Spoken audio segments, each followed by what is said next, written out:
Right now, what I did was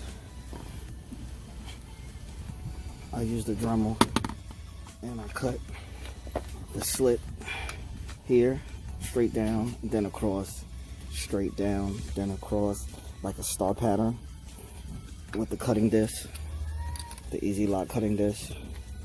Cut it.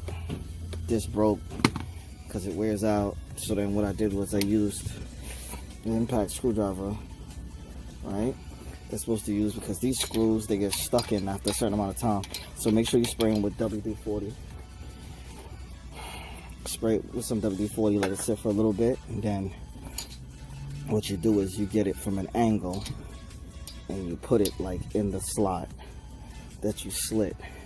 You use a heavy hammer. I'm using a plastic hammer, but you can use a heavier hammer, and you hit it from the side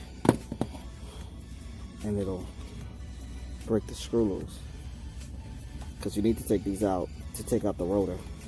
So I always take these out first.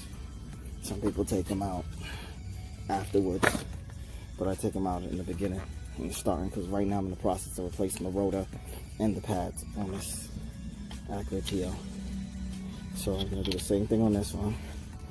Put it at the side, at a slant on the groove where I cut. Hit it real hard and break it loose. And then unscrew the screw.